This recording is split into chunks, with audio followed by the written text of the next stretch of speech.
Hello, you wonderful people. Welcome to my channel. And with that, let's proceed with today's video and why you all are here. So here are the materials you're going to need for the extent of this video: a 4.5mm hook, and then your handy dandy ball of yarn.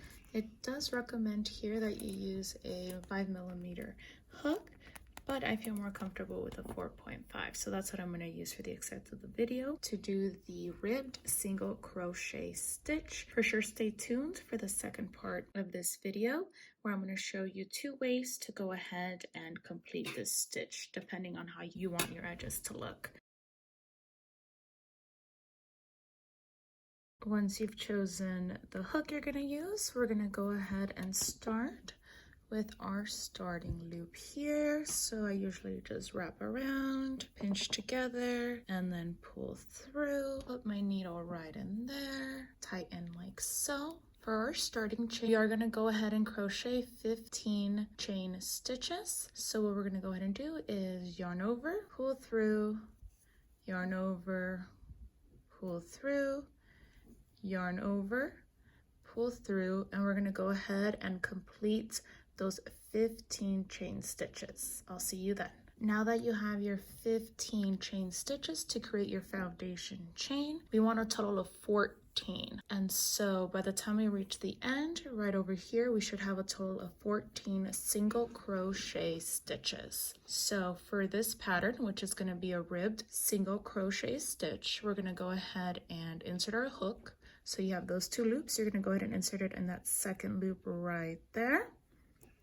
You're going to go ahead and insert your hook, yarn over, pull through, yarn over, and then you're going to pull through those 2 loops like so. Again, insert your hook. You're going to go ahead and do yarn over, pull through, yarn over, pull through those 2 loops. One more time.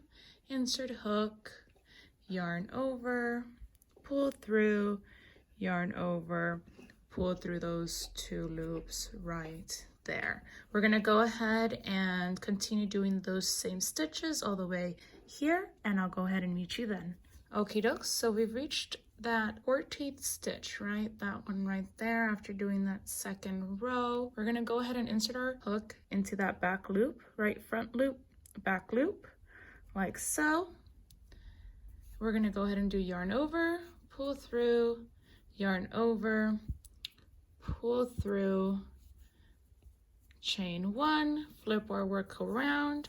So we went ahead and did our foundation chain, right? And then we have done 2 single crochet rows up until now. I'm going to continue working on this until I have a total of 14 single crochet rows, grabbing that back loop, and then we'll go ahead and meet back then. Okie dokes, so we've reached that last stitch at the end of our 14 rows here. So we're going to go ahead and insert our hook into that back loop right there like we've been doing before. Then we're going to go ahead and do yarn over, pull through, yarn over, pull through both loops.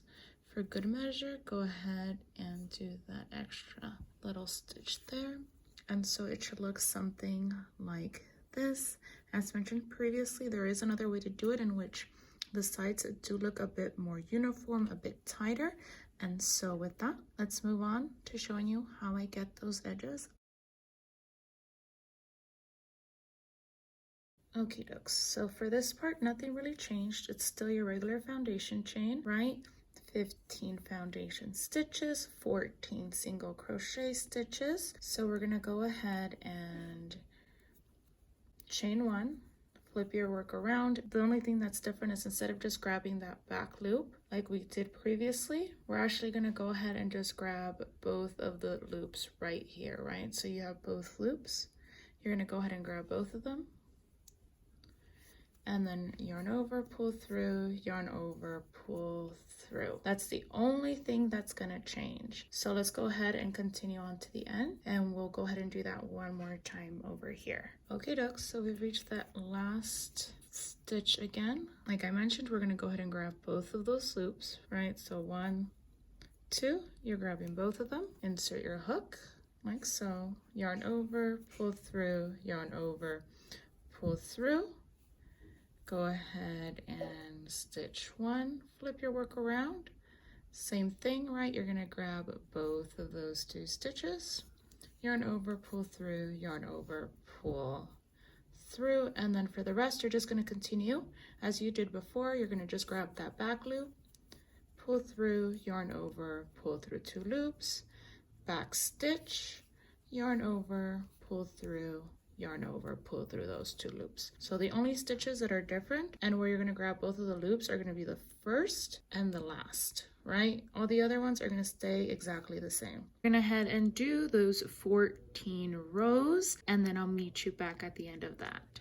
Okie doke, so we've reached the last row, last stitch. So like we've done before, we're gonna go ahead and grab both loops, yarn over, pull through, yarn over, pull through both loops, chain 1, and here you have that alternate method for doing this ribbed stitch. So it's just pretty much grabbing the 2 loops at the end, at the beginning, and then still just going forward with grabbing that back loop anywhere in between. Thank you so much for watching. If you'd like to see more videos, please do me the biggest favor by liking or subscribing down below. Have an amazing, amazing day. Bye.